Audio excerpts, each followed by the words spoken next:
What are we doing here? And where are we gonna go? It's like we just woke up one morning and then it's welcome to the show. Don't ask any questions, just go with the flow. Make as much money as you can and try your best not to get broke. Copy everything you see on the TV, from the hairstyles to the clothes, and don't think too often, just do exactly as you're told. And if you ever get confused, then just turn towards the alcohol. You'll still hear your thoughts, then just turn up the radio as you learn to live a lifestyle of drugs, sex, and rock and roll. But in all honesty, I just need to know, is there more to the cycle than growing and getting old? Living and dying just to leave behind a happy home and a whole lot of property that somebody else is going to own. I just really need to know before the casket's closed, 'cause I'm not willing to gamble with my soul, nor am I ready to take any chances. These are just simple life questions and I'm just searching for some answers.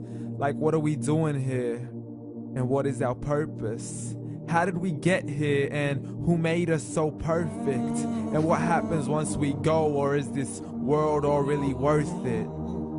Questions we don't answer because apparently we don't really have to. There's no purpose to this life and our existence is merely natural. Then in that case, please let me ask you, did you create yourself, or was it somebody else who had fashioned you? 'Cause you're a being that's impeccable, faultless and unparalleled. You're a product of supreme intelligence and I'm merely being rational.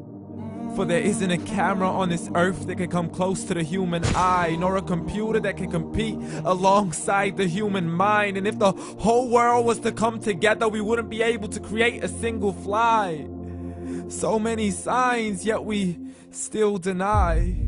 As science tries to justify that all this could come from none, when it's a simple sum. 0 plus 0 plus 0 cannot possibly ever give you 1. So from where did all this order come? For everything has its origins, a maker, a creator of its own. I mean, the only reason you're watching this video is because somebody had to press upload. So we can believe in the Big Bang, but I'd rather believe in He who caused it to explode. Allah, the creator of everything along with every single soul. The ever-living, the master, the only one who is in control. Unlike his creation, beyond our imagination. And no, he's not a man, nor does he have any partners in association. He's on his own. And no, he did not ever leave us alone. Just like every manufacturer, he left us with an instruction manual. The Quran and Islam, and I'm sorry to jump to conclusions, but it's the only one possible.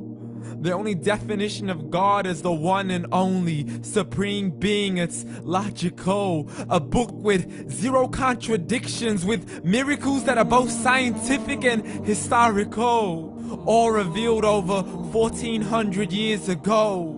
Like the detailed description of the human embryo. The descriptions of the human embryo in the Quran cannot be based on scientific knowledge in the 7th century. To the mountains as pegs holding firm the earth below, and the 2 seas that don't mix in a complete separate flow. To the planets in orbit, alternating night and day as they stay in flow. The expansion of the universe and the creation of everything from H2O. To the stories of the past and the preservation of Pharaoh. To identifying the lowest point in the land where Persia defeated Rome. The gushing fluid that created man in the glands between the ribs and the backbone. And not a word has changed, it's still the same. So please explain how all this was known over 1400 years ago. To a man who couldn't read or write as he would recite whatever the angels spoke. And if you still don't believe, please try to come up with something that's even close. But you can't, so we took God as a mockery and his messengers as a joke. Muhammad could not read or write. How somebody who can't read or write gonna start a religion? Dismissed his scriptures as legends and tales of the ancient folk as we live life according to our whims, desires, and hopes. saying this life is the only home we will ever know. We will live then die, then simply turn to bones. YOLO! Correction, after the grass dies, the rain arrives and it regrows, and Allah promises to do the same thing to your very soul and bring you back from your very fingertips to your toes, as the all-seeing supreme being watches us so close, and we are surely being tested in our wealth, our health, and our self, and everything that we've been blessed with. So believe, for we will surely be resurrected and be brought back to our Lord and account for every single deed, as He hands us our books and orders us to read. From the bad to the good and everything in between. You yourself are sufficient for your own accountability, so don't be mad at me. You are the one who thought He wouldn't come back to me. I gave you a whole life long to search after me, but you were busy in all that which was temporary. So read, and glad tidings to all those who believed. And if you disbelieve, read. And don't let that day be the first day you find out what your life really means. Read.